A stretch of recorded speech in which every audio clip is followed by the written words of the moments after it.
फिर एक ठन बात है टिकेन भैया एक ठन लबारी मार दी समिति वाला भैया मन सुनहू मोला केहरी से महाराज हमर पेंड्री गांव में एक बार आके देखो यहाँ दीदी माता मन ऐसे ताली बजाते तो इको गाड़ी ढुलेल धल ही कहा लबारी मार दिस ना नहीं मारिस तो आओ आप सब लसुआ महारानी की ओर ले जाए पहले निवेदन करूं भोलेनाथ और राजा राम के नाम में दोनों हाथ उठाना है। हाँ भैया मन के हाथ बिल्कुल उठना चाहिए भाई, दोनों हाथ लो उठाओ दीदी हो। एक झन भर भर दूध भात है, एक झन भर भर दूध भात है। जैन दीदी जैन महतारी जैन दाई के कोरा में लइका सुते हुई हाथ ल झन टांगू निवेदन है। बेमे तरह जिला में तोरा गांव है वहाँ हाथ ल टांगो की परे एक दीदी के कोरा में लइका सुते रहा है हाथ ल टांगी तो लइका ढूल गए वहाँ महाराज लतान बद्दी दी दोनों हाथ ल उठा का कहना है प्रेम से बोलो राजा रामचंद्र की।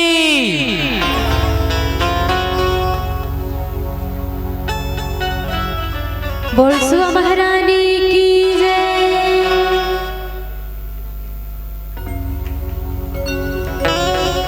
सर्वशक्ति महामाया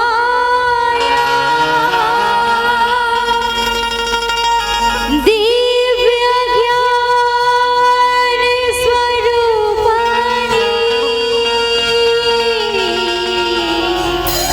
नवदुर्गे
जितना भी दर्शक दीर्घ है सबसे निवेदन करूं एक बार हमारे वीडियो रिकॉर्डिंग वाला भैया मन के सम्मान में जोरदार ताली हो जाए। काबर की यही वीडियो शूटिंग वाला भैया जिन पटपर और मोहनपुर में वीडियो शूटिंग रिकॉर्डिंग कर रही से आज वो वीडियो शूटिंग के नाम से कम 150 मंच क्षेत्र में मिले तो एक बार जोरदार सम्मान में ताली हो जाए। आओ आप सब लसुआ महारानी की ओर ले चलते।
बोलसुआ महारानी की जय।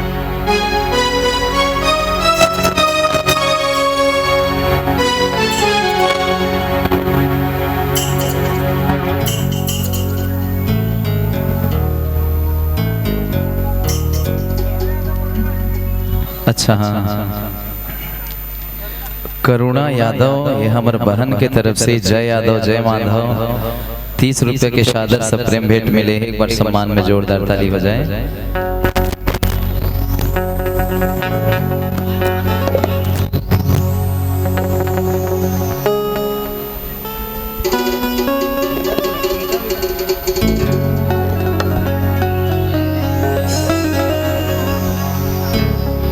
बोलसुआ महारानी की जय।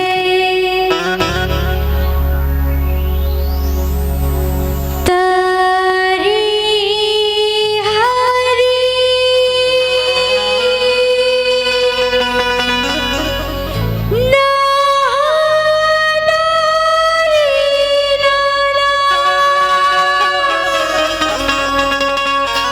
मोरे सुवाना तरी हरी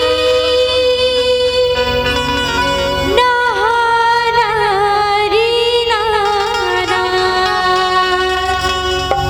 मोरे सुवाना तरी हरी नहानारी नाना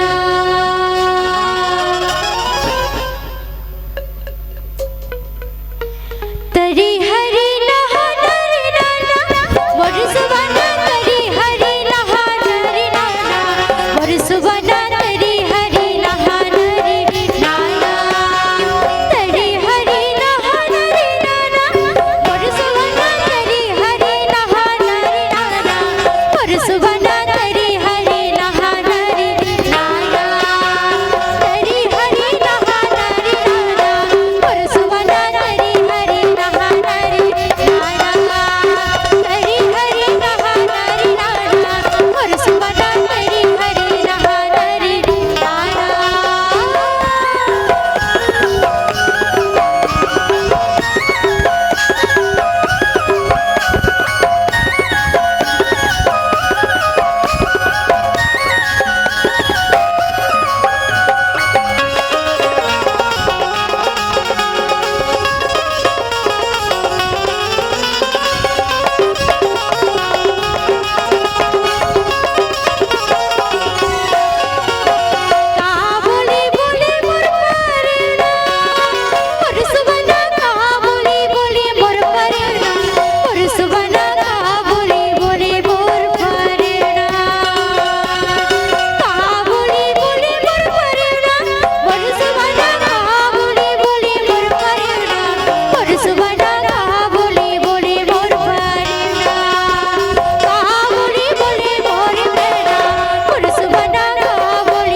तो छत्तीसगढ़ के सुआ महारानी है। यहाँ देवारी तिहार में राउत नाचा होते धन नहीं होते ना भैया मनहाव कहा था हम राउत नाचा करके दोहा पारबो हुकारू का आवाज आई ना। जय यादव जय माधव आओ आप सब ला राउत नाचा की ओर ले चल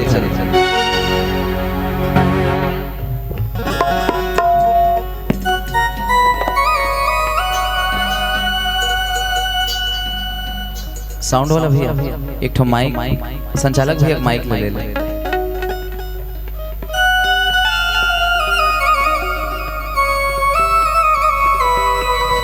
हरिओम हरिओम हरिओम हरिओम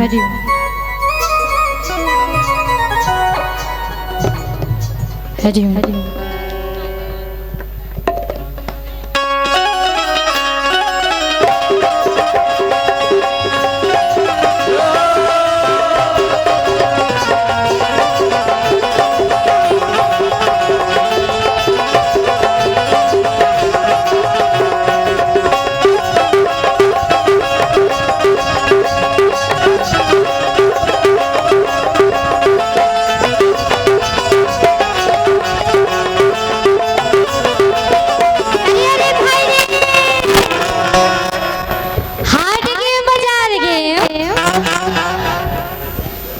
खाली एक दो जन भैया भर के आवाज दीदी हो कारो का आवाज कैसे दीदी हो कैसे एकदम कले चुपचाप हो कैसे हो कारो का आवाज आई ना कैसे भैया हाथ बजा रहे हो गए ऐसे लगा दीदी हो भैया बनना मुख को पास तबियत काकरो हो कारो का आवाज नहीं आती कैसे दीदी हो आही ना हाथ गे बाजार गे आऊ हन्ना ने लाडू रे हाथ गे बाजार गे उहल काना ने भैया एक लाडू मार पर राम राम साडू रे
मोर दोहा पारे पारी आ भाई मन की था भला बारी मार देता जब अतका चीज याद दोहा पारिस भाई मन है तब तो धो कारू नहीं। अच्छा मैं पानो युवा शक्ति महान है एक काम करत हम इसमें जुच्छा जुच्छा हमने फायदा नहीं है। समिति वाला कोई भी एक जन भैया हाथ उठाओ तो कोई भी मोला दिखत नहीं लट्टू ओ भैया कहाँ है निवेदन है अपन स्थान में खड़ा हो जाते हो बड़ा सुंदर फायदा हुई आपको। ये अरे समिति वाला भैया समिति वाला भैया एक बार सम्मान वो खड़ा होने का कैसे बैठ के जोरदार ताली हो जाए भैया के सम्मान में। ताली बजवाए के तू कारण भैया वे गांव वाला मन अतका सुघर आयोजन करे है, ताली के हकदार हवे हवे धनी भैया अतका सुघर कार्यक्रम। हाँ और दूसरिया कारण ताली बजवा रहे अब जेन की वो तेन करे लाग। एक काम करो दीदी मन भी ध्यान दो, माता हो बहनी मन से निवेदन, जेन जोर से ताली बजा दी ना वो जेन खड़े रही तेन भैया डाले नगद 1100 की नाम देवा। हम नाम धर के थोड़ी कह रहे हैं खड़ा हो के।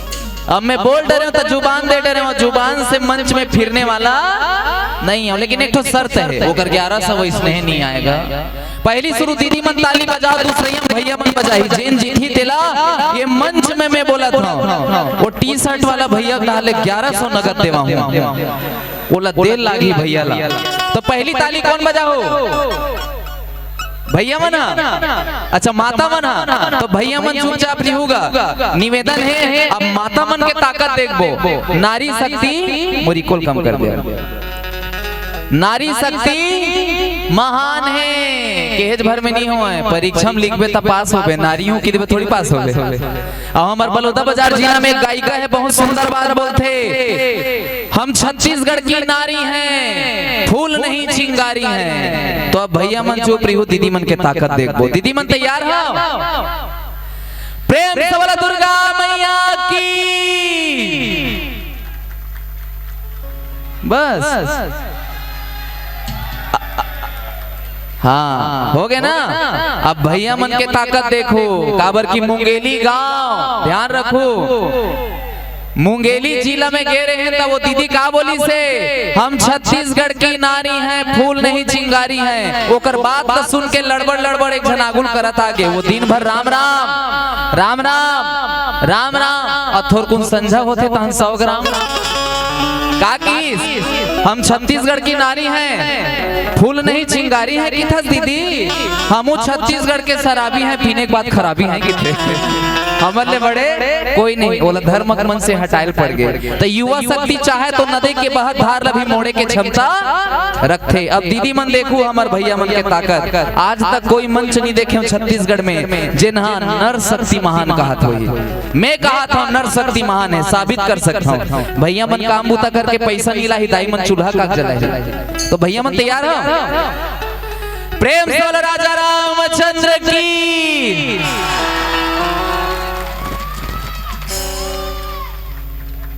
जेन जी थी तेल कत हूँ कह रहे हो कतना भैया मन के आवाज जोड़ से ऐसे, दीदी मन के ताली जोड़ से इस दोनों बराबर होगा।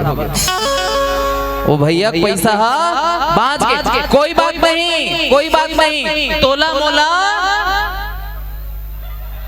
कैसे कोनो कहीं नहीं कहा। यहाँ पेंड्री गांव में हमार झांकी वाला भैया मन है, अब ये गांव वाला भैया दीदी मन कुछ अमृत पागे का। तोला मोला सबला जाना है, जाए के मेरा हरियर रंग के 500 नोट काम आने वाला। तोला मोला सबला जाना है, जाए के मेरा हरियर रंग के 500 नोट काम आने वाला नहीं है ना, नहीं है ना। तो जेकर जेकर थैली में 500 नोट है, यहाँ झांकी वाला करे जमा कर दो। अब तुमन के कहीं कामे नहीं है, गरु खेता धरे धरे का करूं। अब तो हा पारा हूँ कारू का आवाज आई, चित्रकूट के घाट में आनंद नहीं आती दीदी, भैया मन के पूरा जम्मू है मैं आवाज। एक काम करो, एक बार आप पारो, एक बार अभी दीदी मन पार हुआ चित्रकूट के घाट में।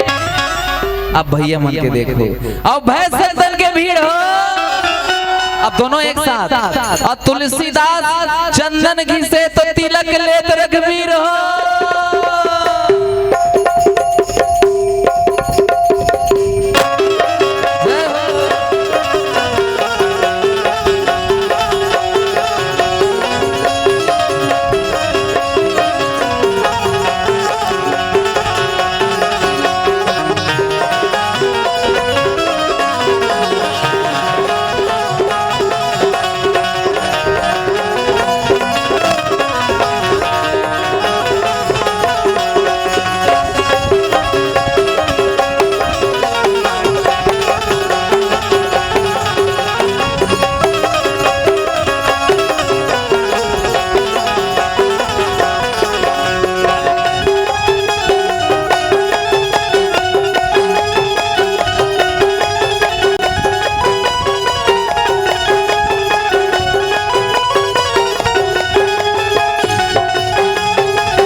खाली भैया मन भर के आवत दीदी आवाज कैसे यहाँ भैया मन कुछ चेतावे ताक रखे तैसे लागत दीदी मन कैसे दीदी हो कारू के आवाजे नहीं आते सजहक सुवारी नोनी बनाही ना तको कारू झंड हो इधर इधर चुपचाप बैठे रही हो कैसे दीदी हो कारू है कैसे भैया हो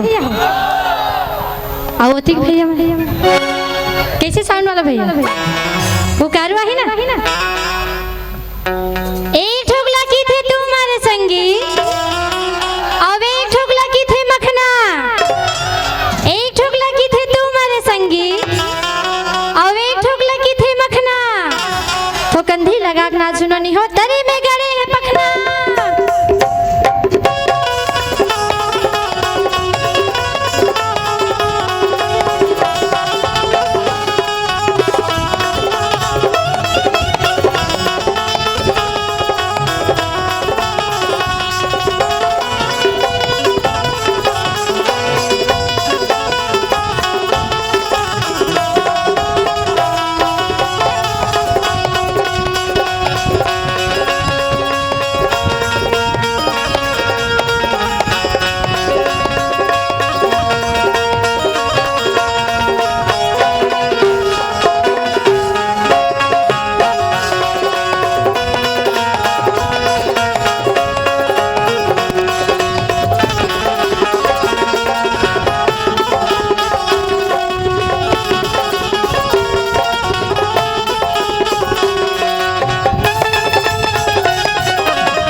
ये तो रही से राउत नाचक एक छोटे से झलक जिला छत्तीसगढ़ के यादव समाज के आदरणीय बड़े भैया संजो के रखे तो छत्तीसगढ़ के समस्त यादव समाज के सम्मान में एक बार जोरदार ताली हो जाए। जय यादव जय माधव। आओ आप सब ला सुआ महारानी की ओर ले चल।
अच्छा, ये गुड़िया मन के पानी पियत ले एक छोटे से बात पूछना चाहता हूँ। यह बालोद जिला है ना, हमन बलौदा बाजार जिला, दोनों को राशि एक है, लेकिन जगह में परिवर्तन है नहीं का कैमरा वाला भैया। दूरी बदलते तक कपड़ा बदल जाते, कपड़ा बदलते तक खाना पान बदल जाते, है ना। एक छोटे से सवाल है दीदी मन से खास कर। अच्छा, इतनी बार बेल की रोटी खाते थे नहीं?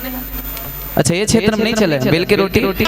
कैसे नहीं की था? चौकी बेलना बेल की रोटी नहीं खाओ, वही तो कहा था। तो ये खा था आर्गन में फंसे नहीं थे भैया, तब बेल के रोटी खाना चाहता हो ना, भगवान राम के दिए हुए प्रसाद यही मेरे मिली। आज ये गांव के बढ़िया सुंदर आयोजन करता ला देखो, और ये बहुत सौभाग्यशाली गांव है, काबर की यहाँ का सुंदर से विख्यात जिन दूर दराज जाके पेंड्री गांव के नाम ला बढ़िया सुंदर से उजागर करते थे। तो ये गांव के समस्त झांकी समिति के सम्मान में एक बार जोरदार ताली हो जाए।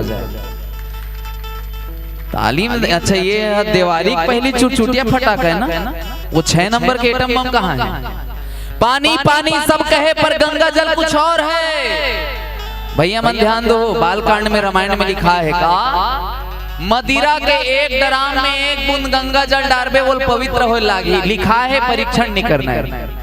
पानी पानी सब कहे पर गंगा जल कुछ और है, पानी पानी सब कहे पर गंगा जल कुछ और है, और गांव गांव सब कहे आपके आदर्श गांव पेंड्री गांव कुछ और है, आपके आदर्श गांव पेंड्री गांव कुछ और है। मोला तैसे लागत है यहाँ सरपंच भैया ना देती दीदी मन चेता डरे, ससहग महाराज ताली बजवाही ना धोखस बजा डरे, तब बिहान दिन बैठक हुई 500 रुपए डांट बटाए लागी नहीं कहे ना। कैसे दीदी मुड़िल डोलावन दीदी हो? अच्छा, मोर बात है समझ नहीं आवत का? समझ आवत ऐसे मुड़िल डोला, नहीं आवत ऐसे डोला, अब काहे नहीं समझ आवत तो घेंच लगे वैसे गोल भावर मुरकेट दो। प्रेम से बोलो दुर्गा मैया की जय। आओ आप सब लोग पुनः सुबह महारानी की ओर ले चलते।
बोलो सुआ महारानी की जय। वैसे हम 1 घंटा बैठल केहरी से अवगत कराओ, तुम तैयार नहीं का?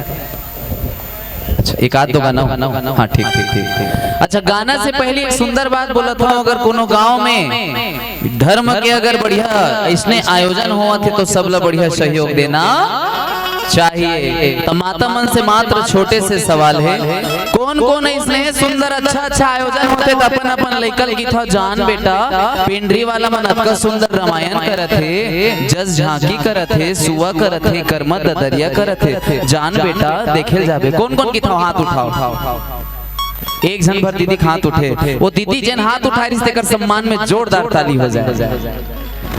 काबर भेजना चाहिए लइका मन ला, मोर बात का सुन लो। हाँ मैं इसने हलवा जलवा मामन उम्र कम दिखा थे, भले मोर अभी एको बेर बिहाव नहीं हुए, लेकिन कम से कम 250 से 300 जन के भावर में मंत्र पढ़ रहे हैं। हाँ सत्य बात, रोज आते मोर कर जजमान नरियर धर के 1100 धर के महाराज। मोर लइका मन पहली मोर बात माना तो सब मोर लइका मन मोर बात माने में का करूं बता। अच्छा तो तोर लइकल खिलौना दे अलग अलग देता हूं, एक दूसरा ला छुबे झन की था यही हरे खिलौना भर दे है, संस्कार नहीं दे। संस्कार कहाँ मिलते? अतका सुघर पेंड्री वाला भैया मन माता मन मंच सजा है तो समस्त आयोजन कर तक सम्मान में जोरदार ताली हो जाए। अमोर बात के विश्वास नहीं तो एक बात सुन लो, एक गांव के बात है, अतका सुंदर बहू, अतका सुंदर बहू, अतका सुंदर बहू, भगवान करे कोनो सास ला झीन मिले वैसना बहू। हाँ मैं अपन आंख से देखे सत्य घटना, जब वो सास डोकरी होइस ना बहु मन ध्यान दो, मैं आप मन आइडिया देवा था।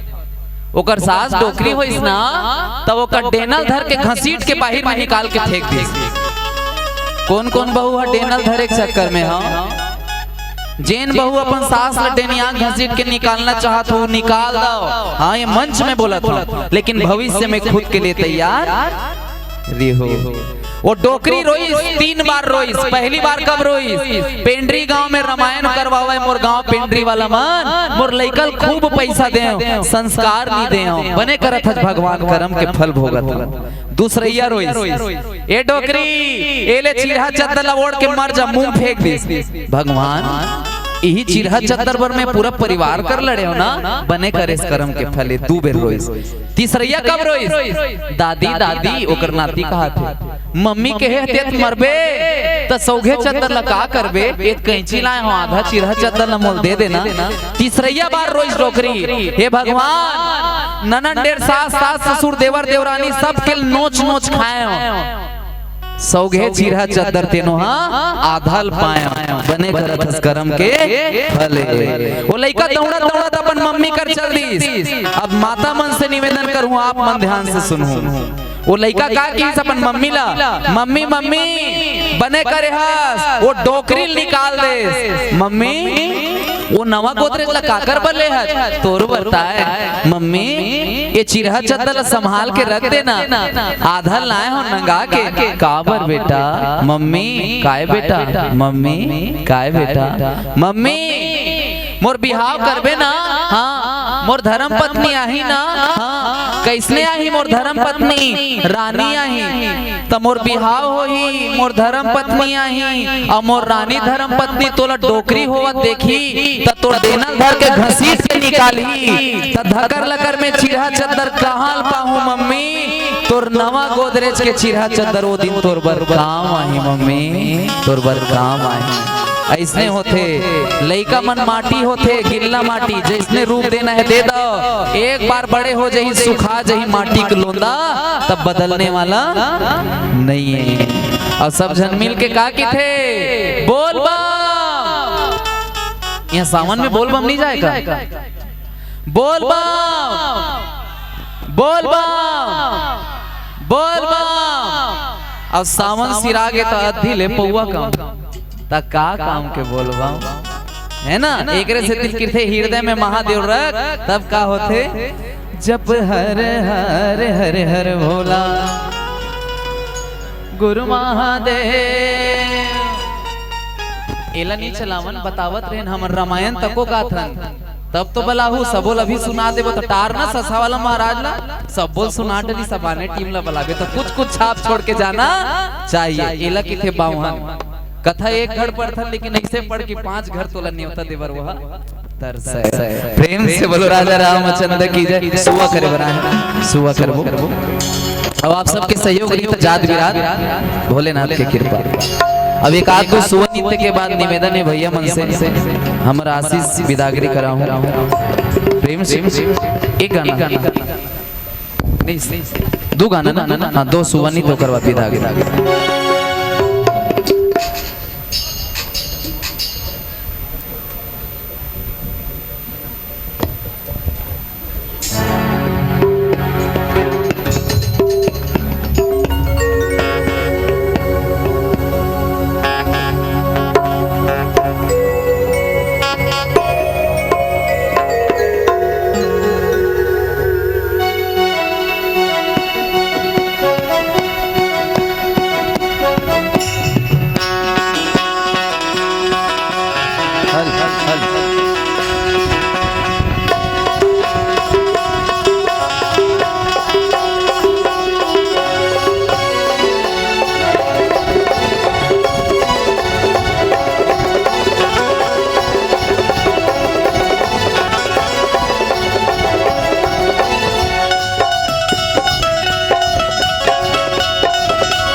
सुबह महारानी की जय। प्रेम से बोलो राजा रामचंद्र की जय। आओ आप सब ला एक शुभ नित्य ओकर बाद आशीष के ओर ले चलबो।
हेलो भैया मन ले निवेदन करबो आपके प्रस्तुति अधिक लाजवाब है कि आप ला मंच ले छोड़े की इच्छा नहीं करत है ना कि फूलों की खुशबू से निखार पाया है आप लोगों ने कि फूलों की खुशबू से निखार पाया है आप लोगों ने सूरज की चंचल किरणों से रंग पाई है आप लोगों ने और आपकी प्रस्तुति का क्या तारीफ करूं साथियों जो हजारों मुरझाए कलियों को खिला दिया है आपने जो हजारों मुरझाए कलियों को खिला दिया है आपने और दर्शक अति है कि यहाँ भैया मन पाछू खड़े खड़े है आजू बाजू खड़े हैं तेकर से हम कहना चाहबो कि पाछू वाले मन पर बैठे पर जगह नहीं है पाछू वाले मन पर बैठे पर जगह नहीं है आगू डार वाले मन गोड़ हाथ लमा है पाछू डार वाले मन पर बैठे पर जगह नहीं है आगू डार वाले मन गोड़ हाथ लमा है खई खजाना झिल्ली अभिमान से चप्पल आगू मढ़ा है पाछू डार वाले मन पर बैठे पर जगह नहीं है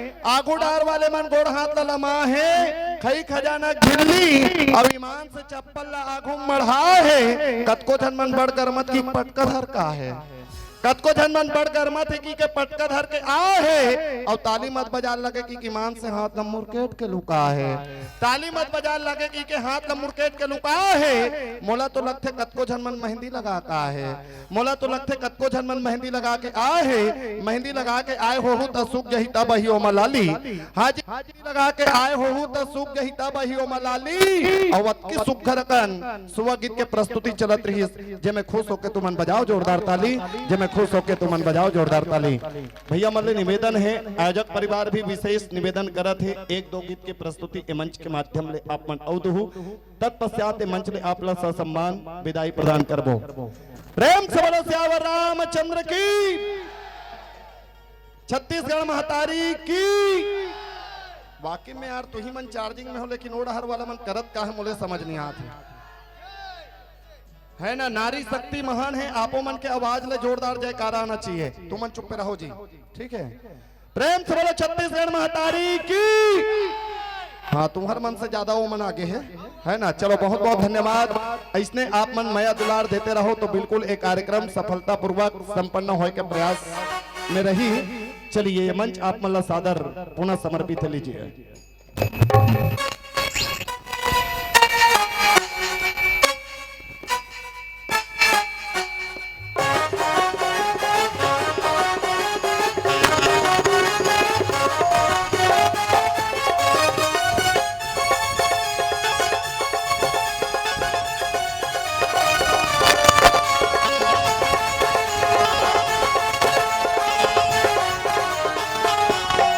ओ तरी हरी ओ रहा हरी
बोल सुबह महारानी की जय। हेलो हेलो चे भैया मन ले निवेदन करबो एक सुवा गीत सुवा लहका थे डारमा, ये वाला गीत अगर आपके कलेक्शन में हो ही तो निवेदन है एक गीत के प्रस्तुति आप मने मंच के माध्यम ले रखे के प्रयास करहूं। एक सुवा गीत सुवा लहका थे डारमा, ये गीत की प्रस्तुति आप मन के माध्यम ले होना है। तत्पश्चात मंच ले आपला सा सम्मान विदाई। चलिए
हेलो चे हेलो हेलो हेलो चे हेलो। किसी के पास कुछ न हो तो हंसती है ये दुनिया, किसी के पास कुछ न हो तो हंसती है ये दुनिया, किसी के पास सब कुछ हो तो जलती है ये दुनिया। हम और आप बड़े किस्मत वाले हैं, हम और आप बड़े किस्मत वाले हैं जो अभी अभी सुना है, जिसे सुनने के लिए तरसती है दुनिया, जिसे सुनने के लिए तरसती है दुनिया, जिसे सुनने के लिए तरसती है दुनिया। बहुत ही प्यारा सा प्रस्तुति हमारे छत्तीसगढ़ अंचल के बहुत ही सुमधुर गीत जिला कहे जाते सुवा और सुवा गीत के मनमोहक प्रस्तुति हमारे बहन माध्यम ले और बहुत ही सुंदर संगीत के माध्यम ले अभी आप और हम सब देखत रहें सुनत रहें संगवारी हो।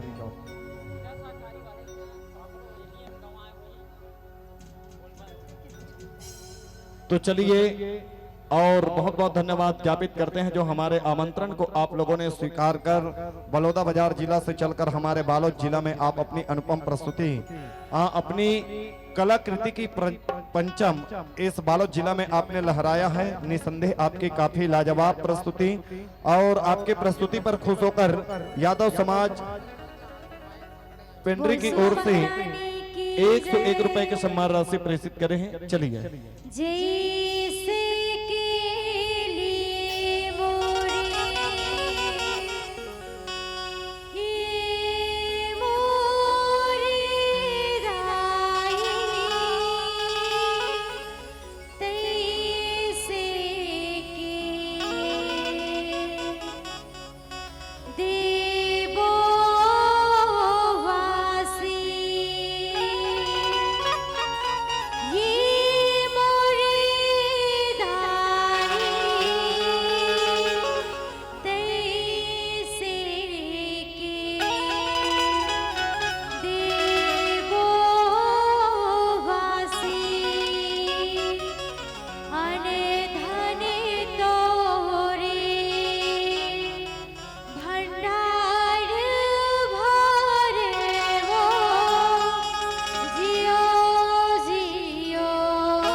महारानी की जय।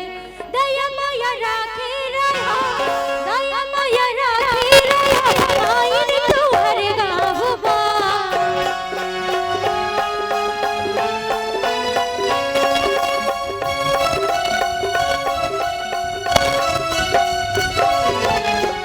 कट झन गड़ी गमिया तुहर बन के पावमा, कट झन गड़ी वो दीनी तुहर बन के पावमा। दया माया राखी रहा, दया माया राखी रहा, आइन तुहर गाँव बा।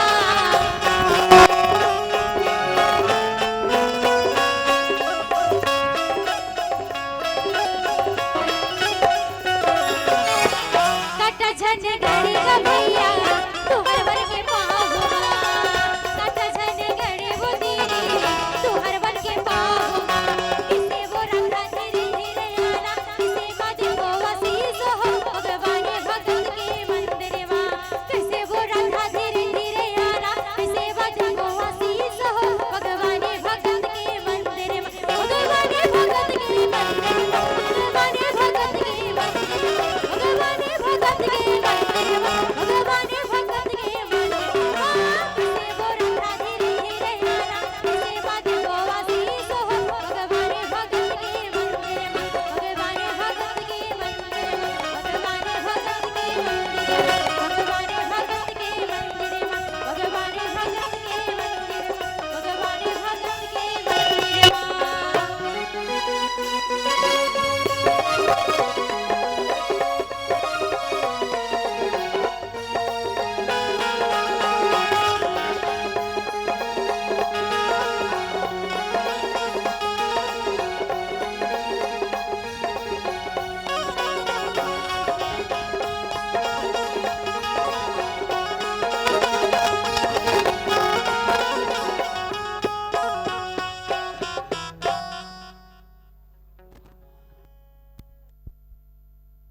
चलो एक बार बिल्कुल आप सबके हाथों से जोरदार ताली की आवाज होना चाहिए कि अजी ताली वो लोग नहीं बजाते जिसके जिंदगी में गम हो। ताली वो लोग नहीं बजाते जिसके जिंदगी में गम हो, और ताली वो लोग बजाते हैं डोकीदाई जिनके दोनों हाथ में दम हो, जिनके दोनों हाथ में दम हो, जिनके दोनों हाथ में दम हो। काफी लाजवाब प्रस्तुति अभी इस मंच के माध्यम से हम देख रहे थे और इनकी प्रस्तुति का हम